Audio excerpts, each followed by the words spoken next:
The world is not divided into good countries and bad countries. It's divided into countries that shape the system and countries that live inside it. Right now, two nations sit at the top of that system, not because they are perfect, not because they are moral, but because they understand power better than everyone else. The United States and China are not fighting for land. They are fighting for how the future itself will work. And here's the uncomfortable truth most people don't want to hear. You are already part of that fight, whether you choose it or not.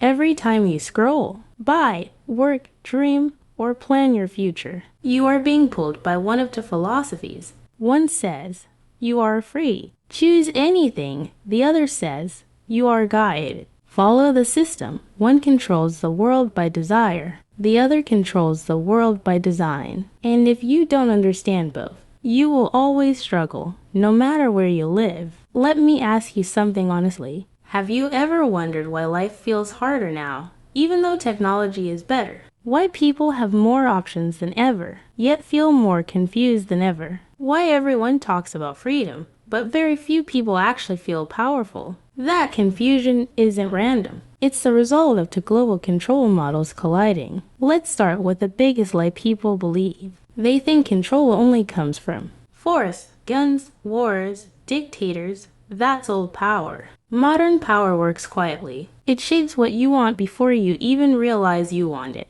It limits your options without ever saying no, and this is where the United States masters something no empire before it ever did. America doesn't conquer you. It convinces you. It doesn't tell you how to live. It shows you a lifestyle and waits for you to chase it. Freedom is America's strongest weapon. But freedom, when misunderstood, becomes a trap. In the US system, you are told from childhood, you can be anything, you can do anything. Nothing is stopping you. That sounds empowering until reality hits. When everything is possible, responsibility becomes terrifying. When no path is fixed, failure feels personal. When success is individual, loneliness increases.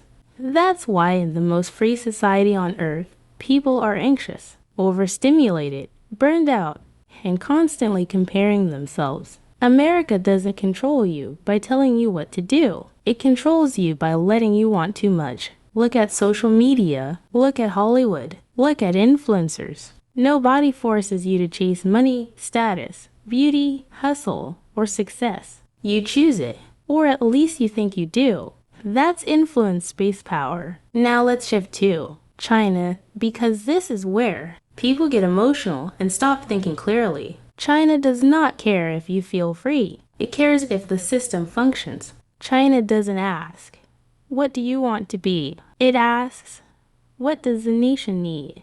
That alone tells you everything about the difference. China's power doesn't come from dreams. It comes from coordination. Millions of people moving in the same direction. Industries aligned with national goals. Education designed for output, not expression. While America celebrates individuality, China weaponizes unity. And here's a question most people are too afraid to ask. What happens when discipline beats creativity? What happens when patience beats passion? China plays a long game that democracies struggle to play. Elections change leaders. Trends change priorities. Public opinion shifts direction. China doesn't shift. It waits. It builds ports while others argue. It secures resources while others debate. It invests quietly while others brag loudly. Now let's compare them directly, not emotionally, but brutally honestly. America dominates attention. China dominates supply. America owns the platforms where ideas spread. China owns the factories where reality is built. America teaches the world how to dream. China teaches the world how to produce. Which one is more powerful? Ask yourself this. If tomorrow social media disappeared, what would happen? People would panic, then adapt. If tomorrow supply chains collapsed, what would happen? Societies would break. That's why China doesn't need to be loved. It needs to be needed, and it already is. Now here's where people struggle the most. They try to copy success without copying the system. They adopt American motivation in countries without American infrastructure. They try Chinese discipline in cultures built on freedom.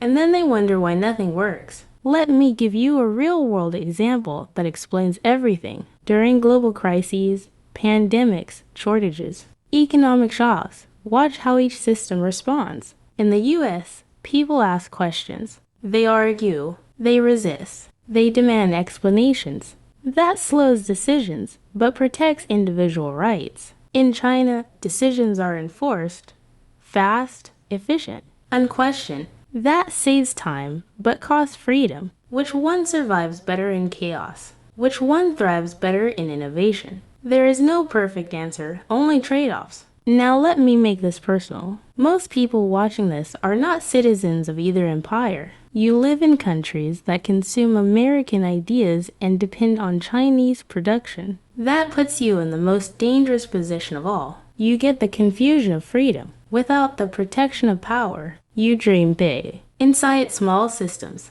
That's why so many talented people feel stuck. That's why hustle culture fails so many. That's why motivation videos stop working after a few days. Because motivation without structure is noise, and structure without purpose is a prison. Here's the lesson you can actually apply. If you live in a freedom-heavy system, you must create your own rules, your own schedule, your own discipline. No one is coming to save you. If you live in a control-heavy system, you must develop skills that can't be replaced. Creativity, critical thinking, adaptability.